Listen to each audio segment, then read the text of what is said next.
Olá, aqui mais uma vez é a professora Neide Silva, né? E agora, na aula de hoje, nós vamos falar sobre educação no Renascimento, mais direcionada para a disciplina de História da Educação. Bom, na aula passada nós já conversamos bastante, né, lá na nossa SAP, Sala de Aprendizagem, sobre o Renascimento, né? Então já fiz um contexto histórico, nós analisamos algumas obras de arte, assistimos uns vídeos sobre a Capela Sistina, sobre algumas obras renascentistas, né? Então a parte de contexto histórico-cultural nós já realizamos. Então hoje nós vamos então direcionar a nossa aula para a educação propriamente dita, né? Aqui então essa primeira imagem, você vai ter aí, né, nós vamos ter aí alguns desenhos do Leonardo da Vinci. Só para a gente relembrar, né, da aula passada para cá, a Renascença então é um período aí entre o século XV e XVI, tem aí como um dos princípios a retomada dos valores grecos romanos, lembrando então que estamos falando deste período na Europa ocidental, tá certo? Que até então tinha passado por um período denominado Idade Média, que é aquele período no qual a educação fica nas mãos da Igreja Católica especificamente, né? Então, com o Renascimento, você vai ter aí um movimento chamado como humanismo, que vai procurar trazer o ser humano e a cultura para o centro das discussões, né? Em detrimento ao que a ideia que tinha a Igreja e Deus como centro de tudo, né? Que é o que ocorria aí na Idade Média. Bom, então a Renascença, né, apesar de ela não ter sido um movimento irreligioso contra a Igreja, né, mas ela vai tentar superar, como eu disse, então essa ideia do teocentrismo, que é Deus no centro de tudo, não é? Sem considerar os avanços tecnológicos, científicos e o próprio ser humano, né? Então o Renascimento vai ter essa dimensão de trazer mais para o antropocentrismo, considerando então o ser humano e as coisas mais terrenas, tá bom? Deste modo, né, nós vamos ter uma educação que vai, não necessariamente ela vai ser contra os valores medievais, como a gente vai observar, mas ela vai aspirar a novos tempos, né, buscando novas respostas para uma situação econômica e política que também se modificava, tá certo?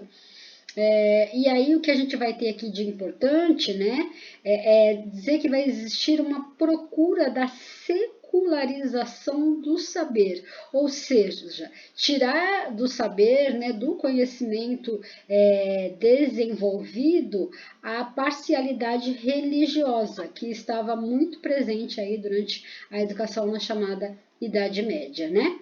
Como nós já vimos na aula anterior, nas artes em gerais vai haver um grande desenvolvimento, a Itália vai ser muito importante nesse processo, e aí nós vamos ter aí mais uma vez a ideia que vai ter um viés humanista, prevalecendo aí temas que são tipicamente burgueses. Né? Além disso, também a busca, né, da individualidade, o espírito de liberdade e uma crítica ao princípio de autoridade. Mas apesar de todo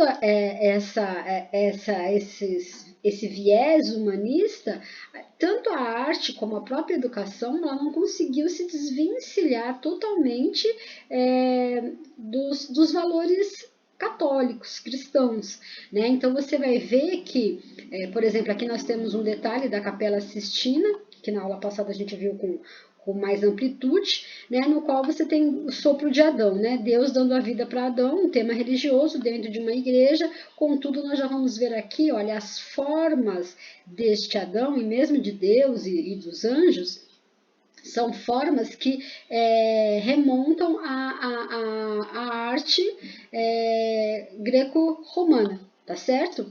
Aqui também nós vamos ter, né, a Pietà, mas também com dimensões mais humanas, né?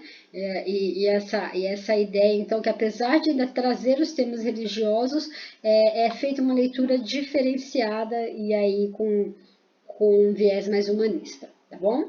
O grande, né, gênio, né, um dos grandes gênios da Renascença, Leonardo da Vinci. Eu trouxe aqui para vocês uma indicação de um filme. Na verdade, ele é meio que um filme documentário longo, né? É uma série de 300 minutos, uma série italiana.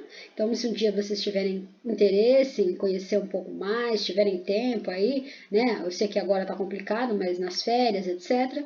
Então, é interessante que esse filme vai mostrar o processo de criação de algumas obras dele, como o Batismo de Cristo, a Adoração dos Magos, a Última Ceia e assim por diante. Então, é bem interessante, tá bom?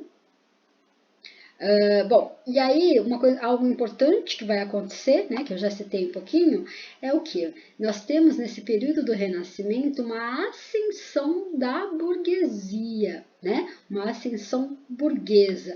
Esse aqui, o casal Arnolfini, é um quadro muito famoso, né, do século XV, que vai representar um casal de comerciantes. Então, já mostrando o quarto deles, as roupas, o espaço da mulher, o espaço do homem, né? Essa casa burguesa e aí os novos valores que a burguesia trará e que também vai interferir muito na educação. Vamos aprender mais um pouquinho agora. Então, assim, né? Na chamada Idade Média da Europa Ocidental, nós vamos ter então aquela divisão clássica, né, no qual nós temos os senhores feudais, nós temos os servos, nós temos o clero e etc. E aí tudo acontecia ali basicamente dentro dos feudos.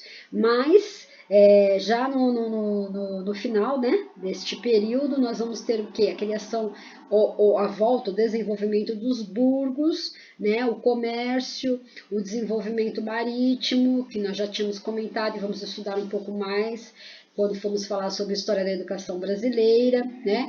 E aí então começa a se mudar a maneira dos homens e mulheres dessa época a pensar, né? E essas mudanças elas vão acontecer principalmente associadas às transformações econômicas, tá? Então aqueles que antes poderiam ser servos, né, ou porque não era nem nobre, nem era do clero, que portanto estava às margens da sociedade, e alguns, né, desses, com alguma ajuda, claro, né, econômica, se transformaram na nova burguesia. E aí essa burguesia, então, que a partir do comércio, né, que vai realizar tanto internamente como com os outros países, ela vai desenvolver, então, atividades artesanais, comerciais, e aí a gente vai ter um processo de liberdade dos antigos servos, vamos ter então a revolução comercial, a consolidação dos estados e aí então vai começar o fortalecimento das monarquias absolutistas, né? E encontra de maneira diferente, né, do que acontecia então na Idade Média, nós vamos começar a ter outros tipos de poderes além do poder da Igreja Católica. E aí, né, não pense vocês, né, que isso tudo aconteceu por uma questão simplesmente, né,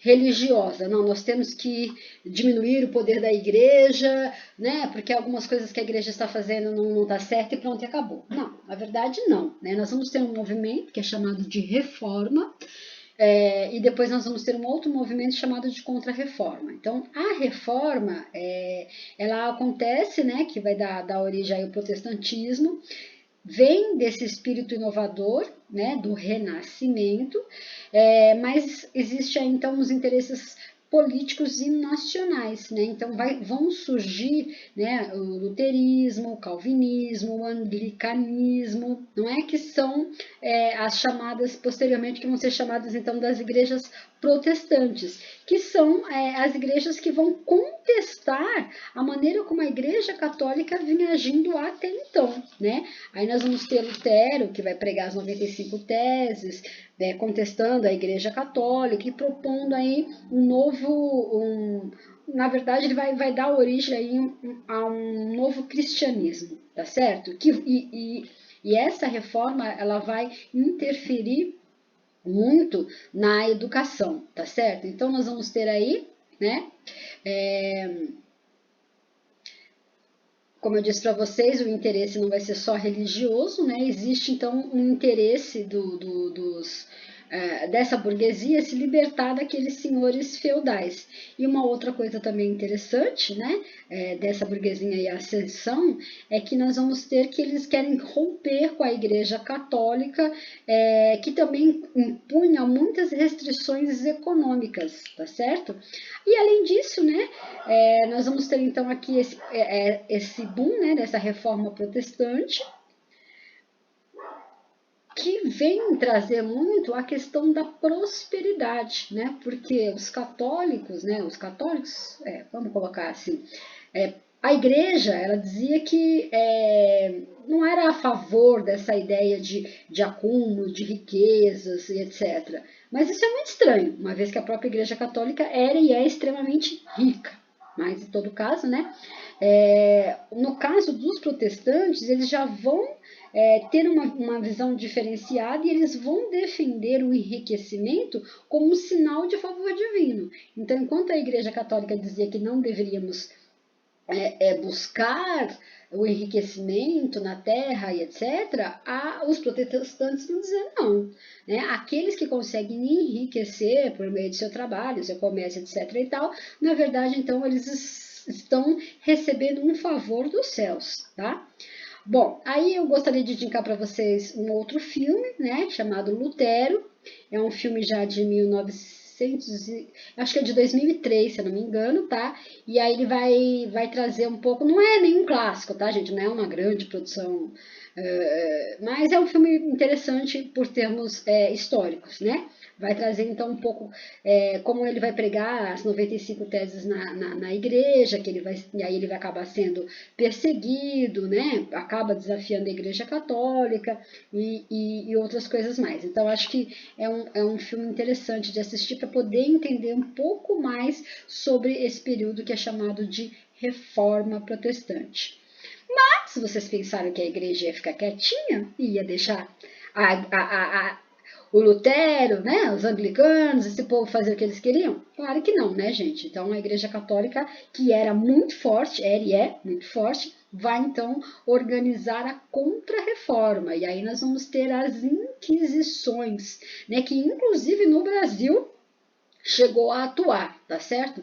Então é uma inquisição que já atuava na chamada Idade Média, né? Mas que agora vai se tornar ainda mais incisiva, principalmente em Portugal e na Espanha. E aí eu tenho para indicar para vocês um filme maravilhoso. Esse sim super indico, né? Não só pela história, mas pela fotografia, a maneira como o roteiro e etc., né, que chama-se As Sombras de Goya, né?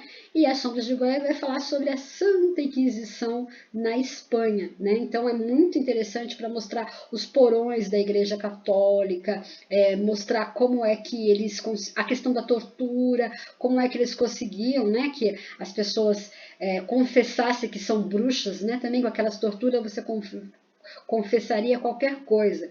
E aí nos leva muito a pensar sobre a ideia do uso de tortura até os dias atuais, né?